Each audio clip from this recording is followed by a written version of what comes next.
ఒకప్పుడు ఊళ్ళల్లో ఎంటర్టైన్మెంట్ ఉండేవి కాదు. నాటకాల రోజులు. నాటకాలేమో వృద్ధులకి వాళ్ళకి నచ్చేది.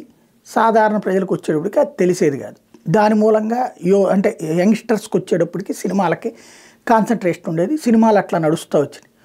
అయితే కాలక్రమంలో ఈ సినిమాలే ఒక జీవితంలాగా, సినిమా ఒక వ్యసనంలాగా మారిపోయి హీరో వర్షిప్ అంటే దేవుడితో సమానంగా తన తల్లి తండ్రి కంటే కూడా తమ హీరో దేవుడు, హీరోనే గొప్పోడు, హీరో వల్లనే బతుకుతున్నాం అనేటటువంటి ఒక విచిత్రమైనటువంటి ఉన్మాదం వైపుకి ఫ్యాన్స్ వెళ్ళిపోయారు. ఇది క్రమంగా ముదిరిపోయి చివరికి దాన్ని ఎంకరేజ్ చేసేటటువంటి అంటే ఒక మాస్ హిస్టీరియా లాగా ఎంకరేజ్ చేసేటటువంటి మీడియా వీటి ద్వారా సాగుతూ వచ్చింది. ఇప్పుడు రోజులు మారినాయి, ఎంటర్టైన్మెంట్ ప్లాట్ఫామ్స్ మారినాయి. ఒక్క సినిమా థియేటర్ కాదు, ఇప్పుడు బుల్లితెరలు వచ్చినాయి. దాంతో మహిళలు మూడొంతులు డైవర్ట్ అయిపోయారు. మహిళలకి కొత్త హీరోలు కొత్త హీరోయిన్లు బోల్డ్ అంతమంది అందులో వచ్చేసారు. అదేది టిక్ టాకులు లాంటివి వచ్చాక మన సమాజంలో మన మధ్యన హీరోలు వచ్చేసారు. సోషల్ మీడియా వచ్చాక మన మధ్యలో ఉన్నటువంటి వాళ్ళు బోల్డ్ అంతమంది ఇన్ఫ్లుయెన్సర్స్ వచ్చారు. ఇదివరకు సినిమాలో ఉన్నటువంటి వాళ్ళు సెలబ్రిటీ, ఇప్పుడు సెలబ్రిటీలు మన మధ్యలోనే బోల్డ్ అంతమంది వస్తున్నారు. కాబట్టి రూట్ మారిపోయింది. దానికి తోడు సినిమాల పరంగా కూడా చూస్తే 100కి 5 సినిమాలు హిట్ అయితే గ్రేట్, 10 సినిమాలకి డబ్బులు వస్తే గ్రేట్, 90 సినిమాలు ఫెయిల్యూరే. దాని ఇంపాక్ట్ ఏమవుతున్నది? ఇతర భాషలు ఇప్పుడు ఓటీటీ ప్లాట్ఫారాల చేతికి వచ్చేటప్పటికి ఇతర భాషల్లోని సినిమాలు కూడా చూస్తాం అలవాటైపోయింది. దాంతో గ్రిప్పింగ్ స్టోరీస్ ఏ భాషలో ఉన్నా సరే ఫాలో అవుతున్నారు, చూస్తున్నారు. ఇవాళ రోజున ఓవర్ సెలబ్రిటీ ఇమేజ్ ఇప్పుడు పుట్టడం కష్టం. మీరు చూడండి, ఒకప్పుడు ఎన్టీఆర్, ఏఎన్ఆర్, కృష్ణరాజు, శోభన్ బాబు ఇది ఒక తరం. అయితే ఫస్ట్ ఎన్టీఆర్, నాగేశ్వరరావు అంతే హీరోలు ఇద్దరిదే.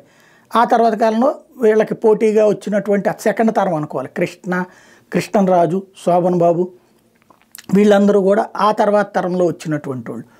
ఆ తర్వాత వీళ్ళు ఎండింగ్ అంటే వీళ్ళు ఎదిగిన టైంలో యాడ్ అయినటువంటి వాడు చిరంజీవి, నాగార్జున, వెంకటేష్ ఇట్లాంటి వాళ్ళందరూ. ఇట్లాగా ఆ క్రమంలో చూస్తే మహేష్ బాబు, అల్లు అర్జును, తర్వాత పవన్ కళ్యాణ్, వీళ్ళ తరంతో ఉన్నటువంటి ఇమేజ్ అంటే ఆ టైప్ ఆఫ్ మాస్ ఫీలింగ్ ఇవాళ ఉన్నటువంటి నానికో, విశ్వక్సేన్కో, సత్యకో ఇట్లాగా వీళ్ళకి ఎవరికైనా వస్తుందా?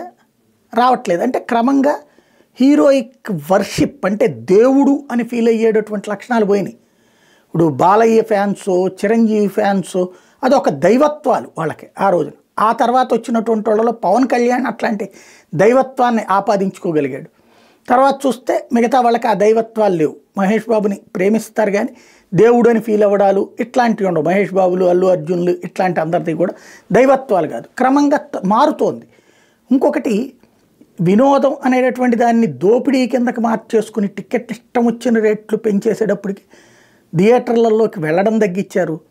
అదే సందర్భంలో పైరసీలు ఎంకరేజ్ అవుతున్నాయి. వీటికి తోడు ఓటీటీల మీద నమ్మకం పెట్టుకుంటున్నారు.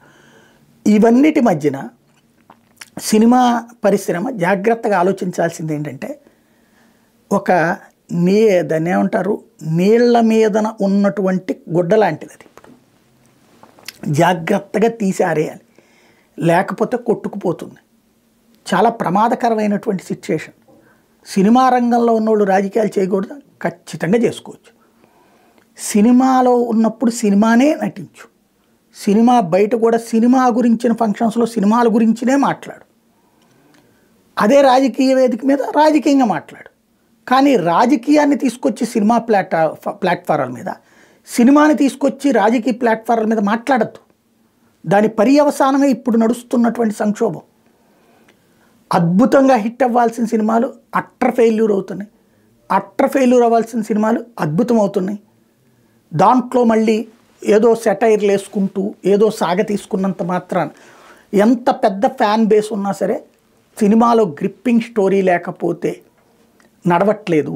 దానికి తోడు ఇప్పుడు చిన్న చిన్న వివాదాలు, గిల్లి కజ్జాలు పెట్టుకునేటటువంటి మాటల వాళ్ళని ఎంకరేజ్ చేస్తే దెబ్బతింటుంది.